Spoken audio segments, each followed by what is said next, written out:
Hi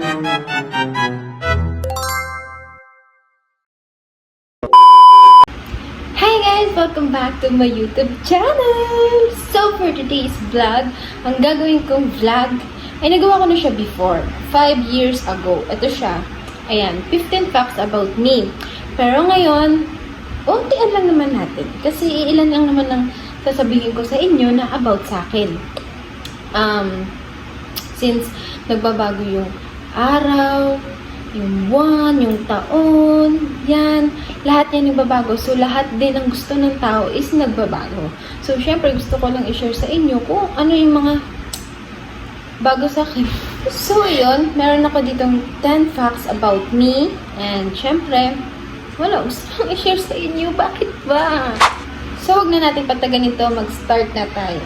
Number 1, mahilig ako sa mga keychain. So, lahat ng bag ko, lahat ng wallet ko, or, ayan, lahat yan may mga keychain na nakasabit. Kahit anong design, mapa Mickey Mouse, kahit ano, Pikachu, basta keychain siya. Gustong-gusto ko yan, and isasabit ko talaga yan sa bag ko. Kahit hindi natugma yung design ng bag ko sa keychain, okay lang. Pagsasamahin ko pa din yan. Basta, ang akin lang is may keychain yung bag ko. Ganun ako ka-addict sa keychain. Number 2, takot ako sa alupihan. Hindi ko alam kung nasabi ko to before. Pero, ayun na nga. Pero yung pagkatakot ko sa alupihan ngayon, hindi na siya katulad dati. Kasi dati makakita lang ako, bakit iiyak na yung ate mo? Hindi naman siya inaano ng alupihan.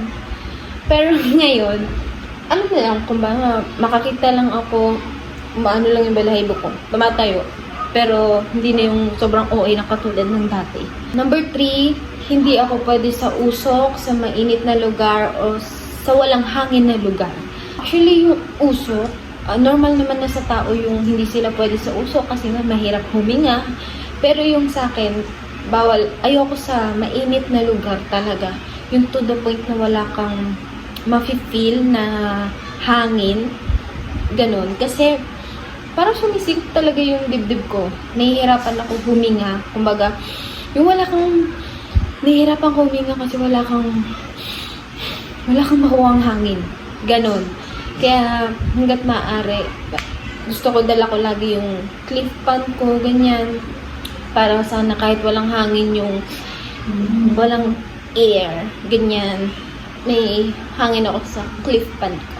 So, number 4, dream country ko talaga yung Norway. Hindi ko din alam kung nasabi ko din to before, pero ayun na nga, gustong-gusto ko talagang makapunta ng Norway because of the Northern Lights. So, ayun, maganda kasi yung langit. May mga lights siya, ganyan. Akala mo, basta gusto ko siyang makita. Ano ba? Basta yun ang gusto kong makitang lugar. Kung makapunta man ako ng ibang bansa, Norway talagang una kong pupuntahan, mga te. Okay. Number 5, mahilig ako sa stuffed toys. Hindi halata, pero stuffed toys lover din ako dyan. So, si Baby, madalas nang ibigay sa akin is stuffed toys. Actually, may mga stuffed toys na ako. Pero nandun lang siya sa Bataan. Hindi ko na dinala dito. Tsaka ako na siguro dadalhin if may mapaglalagyan ako. Pero mahilig talaga ako sa stuffed toys. Lalo na kapag Mickey Mouse, ganyan. Okay lang naman kahit anong stuffed toys ang ibigay sa akin. Masaya na ako. Pero, alam mo yung mas masaya ka kasi yung favorite mo yung ibibigay sa'yo, Mickey Mouse, ganyan. So, saya. Number 6, mahilig akong uminom ng tubig pag malamig. So, kung hindi malamig yung tubig, iinumin ko pa rin naman. Pero kapag malamig kasi talaga yung tubig, napaparami ako ng inom na hindi lang isang baso yung naiinom ko. Dapat talaga laging may yelo sa ref para madami ang iinumin na tubig. Stay hydrated. Number 7, hindi ako marunong lumangoy.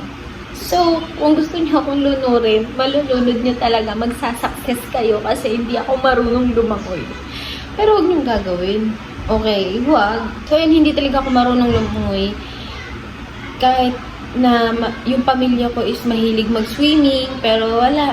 So, mababaw lang talaga tayo mga te, para hindi tayo So, hindi ko alam, pero kapag kasama ko si Baby, nagpapaturo ako sa kanya lumangoy. Parang kaya-kaya kong magpa-floating. Yun pa lang. Pero yung lalangoy ka ng dire-diretso, hindi ko pa kaya. Parang hindi nakakahinga. Ganun. Parang hindi pa sanay yung katawan ko, baga, ilong. Mamili na lang kayo doon. Number 8. Number 8. Panyo lover ako. Sa mga, hindi ko din alam kung nabanggit ko na to dati, pero hanggang ngayon, simula noon hanggang ngayon, mahilig pa rin talaga ako sa panyo. Tulad nito. So, yun, mahilig pa rin talaga ako sa panyo. Mala Vilma Santos pa rin po ang atake ko. So, ayan, mahilig ako sa panyo kasi mainit. So, hindi ako sanay na sa damit ako nagpupunas ng pawis or ng kahit na anong dumi sa mukha ko. Hindi talaga ako nasanay na sa damit. Kasi, alam ko yung pakiramdam ng hirap sa paglalabate. So, hindi ko talaga siya ginagawa ever since.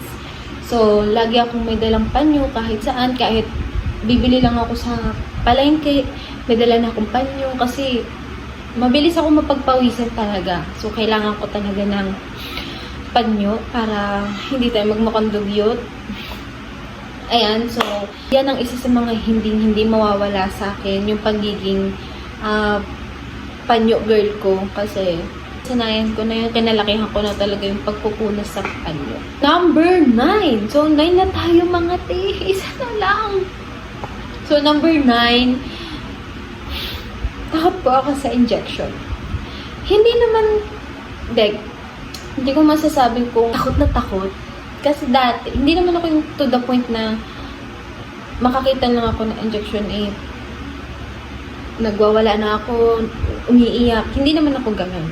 So, ang fear ko lang naman sa injection is kapag alam kong sa akin siya ituturo, doon ako takot. Doon ako parang kinakabahan, tinatakot, naiiyak na hindi ko naman talaga nilalabas public. Pero after kong ma-injectionan, tapos kunyari, nasa bahay na ako, doon ko lang naibubuhos yung kaba, takot, iyak ko. So, hindi ko pinapakita in public na takot ako sa injection. Kasi, baka sabihin sa akin, ang laki mo na, dalaga ka na, takot ka pa rin. Ayokong maganon. So, kaya ang ginagawa ko, hanggat maaari, pinipigilan ko yung sarili kong wag ipakita sa mga tao na iiyakan ko yung injection. Kaya, kahit gustong-gusto ko magpatato, alam niyo yun, kahit gustong-gusto ko magpatato, hindi ko magawa kasi nga, karayom siya. Kumbaga, ang sabi kasi sa akin, hindi lang isa yung karayom na gagamitin sa'yo pag tinatuan ka. So, isang injection pa lang umiiyak na. Paano pa kaya kapag marami, di ba? Malay mo naman, one day, makayanan kong magpatato na umiiyak ka din sa injection. Pag number 10, ayan, matatapos na tayo, mga te. Matatapos na kayo sa pagmumukha ko. So, ayan, number 10 is may weird akong pang-amoy na kunyari mabaho sa inyo, mabango sa akin. So, may ganun talaga akong weird na pang-amoy na minsan hindi ko na rin nagugustuhan, pero dahil nga, yun yung gusto ng pang-amoy ko, parang wala na lang din talaga ako magawa. Ayun, basta, inaano ko pa yung sarili ko na wag talagang sanayin or wag kong hayaan na maging ganun lang yung pang-amoy ko. Kumbaga, pinipigilan ko siya na kahit itong baho niyan para sa inyo, pero para sa akin mabango yan. Pero, hindi ko na ipipilit yung sarili kong amuyin yun. Kasi, ang nagiging bad effect sa akin nun is nagkakasakit ako. Ganyan. Nagkakaroon ako ng allergy na hindi naman dapat. So, pinipigilan ko na lang din. Pero so, ayun, tapos na ang aking 10 facts about me. So, comment down below kung may mga gusto pa kayong ipagawa sa akin ng mga content videos. Before tayo mag-end, don't forget to like, share, subscribe, and click the bell button para lagi kayong updated sa mga i-upload kong videos. So, see you on my next vlog. Bye!